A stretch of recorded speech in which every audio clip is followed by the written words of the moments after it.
நம பார்வதி பதையே ஹர ஹர மகாதேவா. தெய்வத்தின் குரல் 2ஆம் பாகம் 247ஆம் பகுதி. கிரகஸ்தாசிரமம். சம்ஸ்கார லட்சியம். இத்தனை சம்ஸ்காரங்களை சொன்னேன். வாழ்நாள் முழுக்க வேள்வி நடத்தி அதனால் வாழ்க்கையே லோகக்ஷேமார்த்தமான வேள்வியாக ஆக்கிவிட்டு ஒருத்தன் சாகிறபோது மந்திரபூர்வமாக சம்ஸ்காரம் பண்ணி அதனாலும் லோகக்ஷேமத்தை உண்டு பண்ணும்படி வைத்திருக்கிறது. தகனம் இறுதி வேள்வி. சம்ஸ்காரங்கள் ஒரு ஜீவனை உத்தேசித்து அவனை சுத்தப்படுத்துகிற போதே அதில் பிரயோஜனமாகிற மந்திர சப்தம் லோகத்துக்கெல்லாம் நல்ல வைப்ரேஷனை கொடுக்கிறது. தனி ஆளுக்கான கர்மா ஆயினும் சமஸ்த ஜீவக்ஷேமத்தை வேண்டாத கர்மா எதுவும் இல்லை. ஜகத்ஹிதாய கிருஷ்ணாய என்றே எந்த கர்மாவும் ஆரம்பிக்கப்படுகிறது. மந்திர ராஜாவான காயத்ரியிலும் என் புத்தியை நல்ல நெறியில் தூண்டு என்று இல்லாமல் எங்கள் புத்தியே என்பதாக இத்தனை ஜீவர்களையும் உத்தேசித்துதான் பிரார்த்திக்கப்படுகிறது. எங்கள் என்று பன்மையில் சொல்லி இருப்பதால் ஒரு பிராமணன் பண்ணினாலே நம்மையும் சேர்ந்துவிடும் என்று பிராமணர்கள் குதர்க்கம் பண்ணிக்கொண்டு காயத்ரியை விட்டுவிடக்கூடாது. பிற ஜாதியார், வெளிதேசத்துக்காரர்கள், இன்னும் பசு, பக்ஷி, பூச்சி, பொட்டு என்ன இருக்குமோ அத்தனையும் உத்தேசித்து பிரம்ம க்ஷத்திரிய வைசியர்கள் இப்படி எங்கள் என்று பிரார்த்திக்க வேண்டும் என்பதே சரியான அர்த்தம்.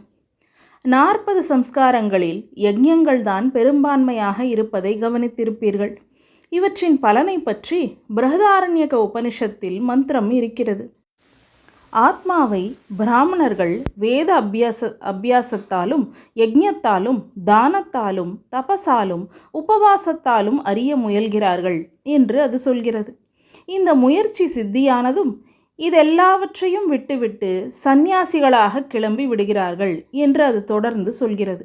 ஆகையால் கர்மாவை போக்கிக் கொள்ளவேதான் இத்தனை விஸ்தாரமான யஜ்ஞாதி கர்மாக்கள் என்று ஆகிறது.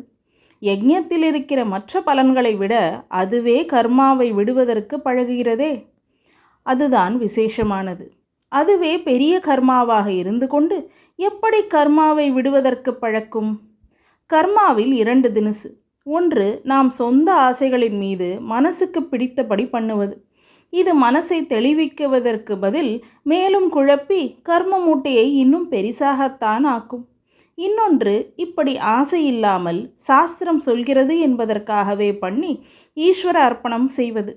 இப்படி செய்கையில் ஒரு கர்மாவானது சித்தமலத்தை நீக்கி கர்ம மூட்டையை லேசாக்குவதாகிறது. கர்மாவையே விட்டுவிடும்படி ஒரு ஸ்டேஜில் பண்ணிவிடுகிறது.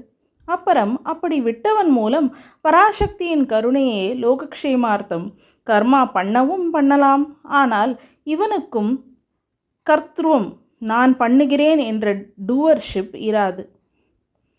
சித்தமலம் எப்படி நீங்குகிறது? ஆசை, துவேஷம், லாப நஷ்டம், ஜயாபஜயம் அதாவது வெற்றி தோல்வி இவற்றுக்கு மனசில் இடமே இல்லாதபடி பெரிசாக யஜ்ஞம் என்று இழுத்து போட்டு கொண்டு அதிலேயே சரீரம், வாக்கு, மனஸ், புத்தி எல்லாவற்றையும் ஈடுபடுத்துகிற போது இந்த கான்சென்ட்ரேஷனாலேயே சித்தமலம் நீங்குகிறது.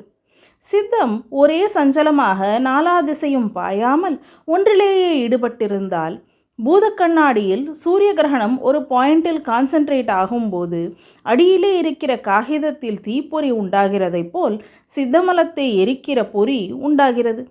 காரியமாக 100,000 ஒவ்வொரு யாகத்திலும் இருக்கும். மந்திரமாக எத்தனையோ அதில் இருக்கும். தினசாக திரவியங்களும் வேண்டியிருக்கும்.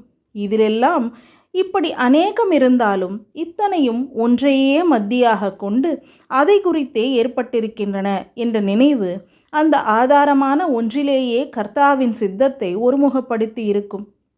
ஒரு ராஜா அஸ்வமேதம் செய்வதென்றால் எத்தனை காரியங்கள்!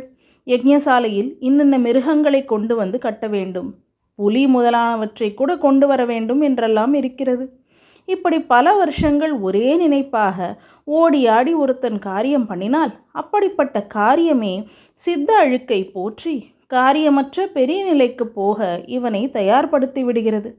இப்படியேதான் கோபுரம் கட்டுவது, பெரிதாக குளம் வெட்டுவது அல்லது பெரிய அளவில் ஏதோ பொது தொண்டு செய்வது என்று பண்ணுகிற போது அந்தந்த காரியம் முடிந்து ஏற்படுகிற பலன் ஒரு பக்கம் இருக்க, அதை செய்யும் போதே 60 நாழியும் அதே குறியாக செய்வதாலேயே ஏற்படுகிற சித்த சுத்திதான் எனக்கு ரொம்ப விசேஷமானதாக தோன்றுகிறது. இப்படி யஞ்ஞாதிகளை பண்ணியும் ஒருத்தன் இந்த ஜன்மாவிலேயே காரியத்தை விட்டு சந்நியாசியாகாவிட்டாலும் பரவாயில்லை. அவனும் புண்ணியலோகத்தை அடைந்து அப்புறம் ஈஸ்வர அனுகிரகத்தால் அந்த ஈஸ்வரனே காரியமற்ற பிரம்மத்தில் பரமாத்மாவாக ஒடுங்குகிற போது தானும் ஒடுங்கி ஒன்றாகி விடுகிறான். ஈஸ்வரன் மறுபடியும் வெளிமுகப்பட்டு சிருஷ்டி செய்தாலும் இவன் அந்த சிருஷ்டியில் மாட்டிக்கொள்ளாமல் தப்பித்து கொண்டு விடுகிறான். அல்லது இன்னொரு விதமாகவும் சொல்வதுண்டு. கிருஷ்ண பரமாத்மா கீதையில் யோக பிரஷ்டனானவன், அதாவது யோகம் பண்ணியும் ஆத்ம சாட்சா்காரம் அடையாமல் இறந்து போகிறவன் அடுத்த பிறவியில் விட்ட இடத்திலிருந்து ஆரம்பித்து மேலே போகிறான் என்றாரல்லவா. யோகம் என்றது யாகம் முதலான கர்மாக்களுக்கும் பொருந்தும் தான் என்று சொல்வதுண்டு. அதாவது இவற்றை பண்ணியும் சந்நியாசி ஆகாதவனும் அடுத்த ஜென்மத்தில் பிறக்கும் போதே விவேகியாக பிறந்து கர்மாவை விடுகிற அளவுக்கு பக்குவியாகி சந்நியாசம் வாங்கி கொண்டு சாட்சா்காரம் அடைகிறான் என்று சொல்வதுண்டு.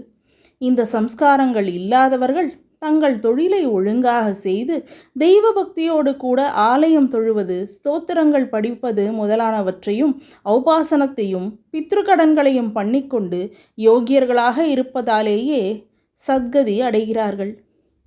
நம பார்வதி பதயே ஹர ஹர மகாதேவா.